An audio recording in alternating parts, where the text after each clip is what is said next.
My name is Amy. My student number is 1. The title is Magical Houses Made of Bamboo.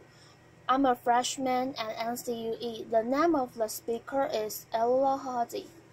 When I was 9 years old, my mom asked me what I would want my house to look like, and I drew this fairy mushroom, and then she actually built it.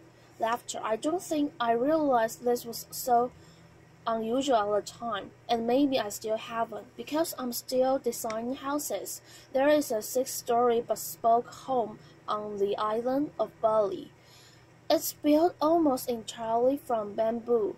The living room overlooks the valley from the 4th floor. You enter the house by a bridge.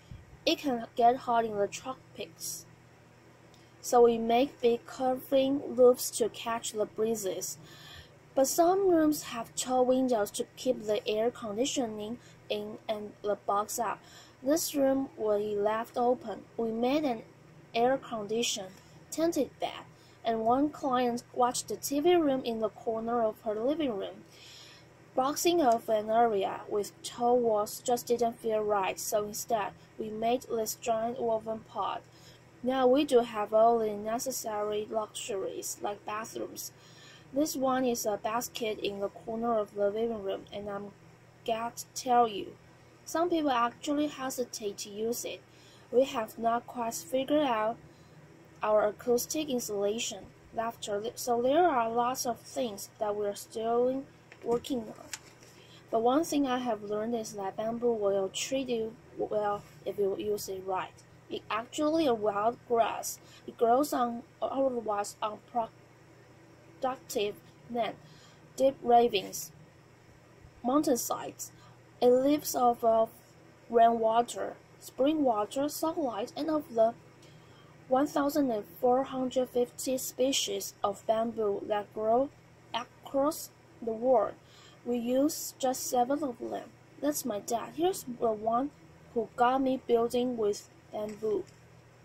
And he is standing in a clump of Dendrocalamus Asperniger that he planted just 7 years ago. Each year, it sends up a new generation of shoots. That shoot, we watched it grow a meter in 3 days just last week. So we're talking about sustainable timber in 3 years. Now we harvest from hundreds of family-owned clumps, beton as we call it. It's really long, up to 18 meters of usable length. Try getting that truck down the mountain, and it's strong. It has the tensile strength of steel, the compressive strength of concrete. Slam 4 tons straight down on the pole, and it can take it. Because it's hollow, it's lightweight, light enough to be lifted by just a few men, or apparently one woman. Laughter plus. And when my father built green school in Bali, he chose bamboo for all of the buildings on campus, because he saw it as a promise. It's a promise to the kids. It's one sustainable material that they will not run out of. And when I first saw these structures under construction about 6 years ago, I just thought, this makes perfect sense. It is growing all around us. It's strong, it's elegant, it is earthquake resistant. Why hasn't this happened sooner? And what can we do with it next? So along with some of the original builders of Green School, I founded Ibuku.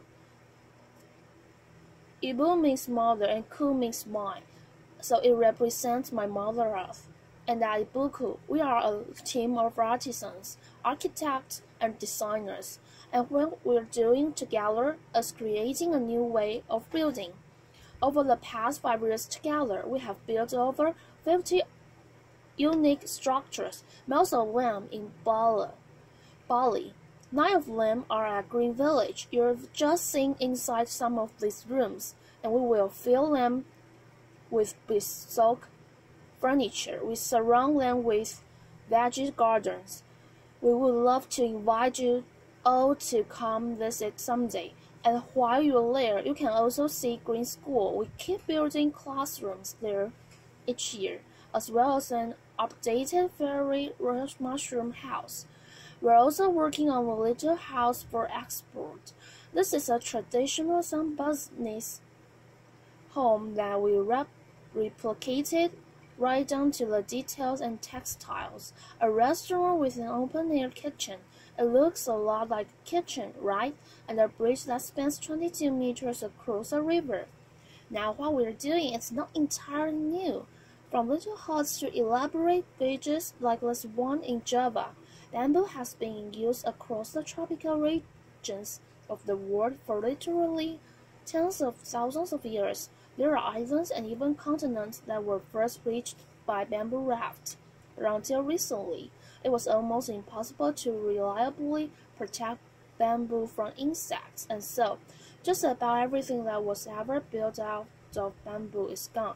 Unprotected bamboo waters, untreated bamboo gets eaten to dust, and so that's why most people, especially in Asia, think that you couldn't be poor enough or rural enough to actually want to live in bamboo house.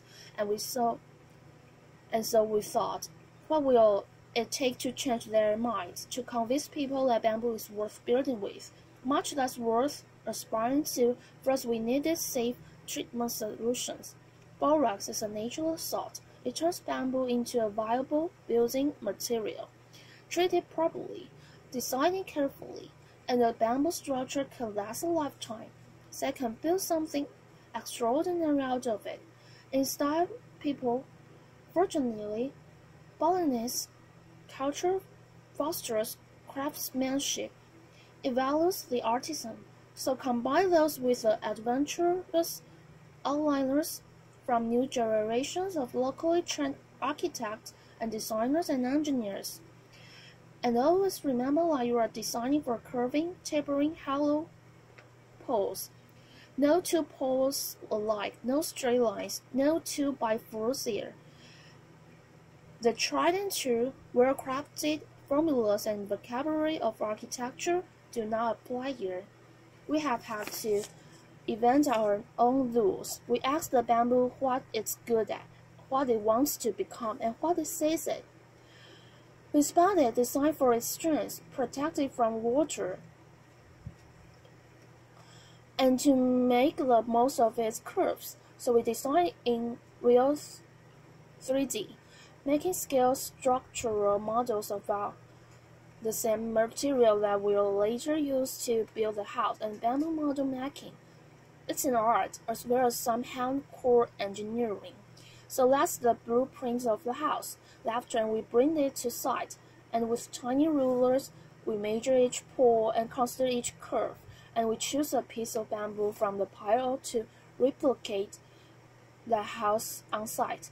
When it comes down to the details, we consider everything. Why are doors so often rectangular? Why not round? How could you make a door better? Well, hinges battle with gravity, and gravity will always win in the end. So why not have a pivot on the center where it can stay balanced? And while you're at it, why not store shaped like cherry drops to reap the selective benefits and work within the construction of this material?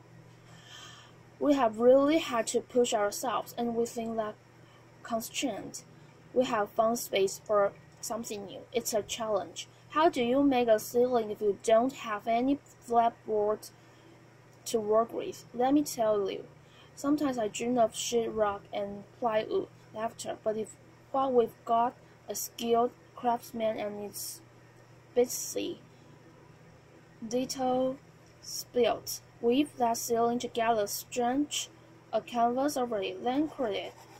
How do you design durable kitchen countertops that do justice to this curving structure you've just built? Slice up a border like a loaf of bread, handcraft each to fit the other. Leave the cross down, and what we're doing is almost entirely handmade. The structural connections of our buildings are reinforced by steel joints, but we use a lot of hand-whittled bamboo pins. There are thousands of pins in each floor. This floor is made of glossy and durable bamboo skin. You can feel the texture under bare feet. And the floor that you walk on, can it affect the way that you walk? Can you change the footprint that you ultimately live on the world? I remember being 9 years old and feeling wonder and possibility and a little bit of idealism. And we've got a really long way to go. There's lots of left to learn. The one thing I know is that with creativity and commitment, you can create beauty and comfort and safety and even luxury out of a material that will grow back. Thank you. Applause.